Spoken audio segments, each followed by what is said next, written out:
दोस्तों, एक महादेव की छोटी सी कथा है। प्राचीन काल में एक बुढ़िया रहती थी और उसके एक बेटा और एक बहू थी। बहुत गरीब थे। उनके घर में एक भैंस दूध देती थी।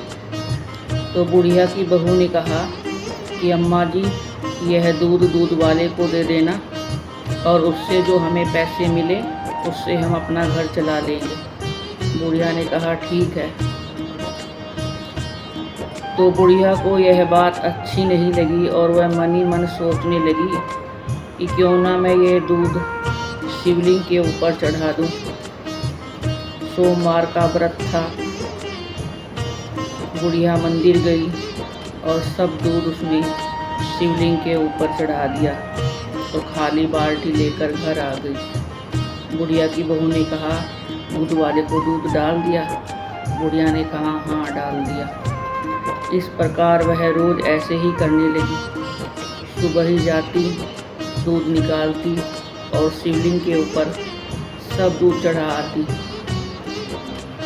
15 दिन, महीना, 2 महीना ऐसे ही गुजर गए। बुढ़िया की बहू एक दिन कहने लगी कि अम्मा जी, दूध वाले से हिसाब कर लो, जो पैसे आएंगे वो हम घर में लगा लेंगे, अपना घर का सामान खरीद लेंगे। बुढ़िया ने कहा ठीक है। बुढ़िया मन ही मन सोचने लगी, मैं कहाँ से दूध के पैसे लाऊं, मैं तो दूध देती ही नहीं दूध वाले को। ऐसे वह बात सोच रही थी तो रात को सपने में शंकर जी आए।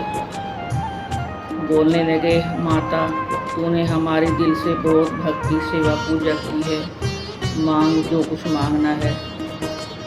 बुढ़िया ने कहा, प्रभु सब कुछ आपका दिया हुआ है, मुझे किसी चीज़ की ज़रूरत नहीं है। भगवान ने कहा, कुछ तो मांग लो। उसने कहा, प्रभु जो आपकी इच्छा। ऐसा सपने में माता को आया। सुबह उठ जाती है।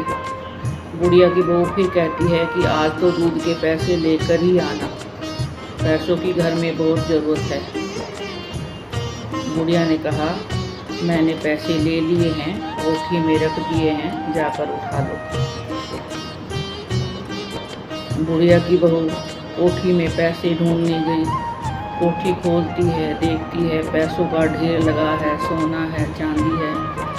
बुढ़िया की बहू घबरा गई, भागकर सास के पास आ गई कि माता, इतना पैसा कहाँ से आया है, इतनी दौलत कहाँ से आई है। बुढ़िया ने अपनी बहू को सब कुछ बता दिया।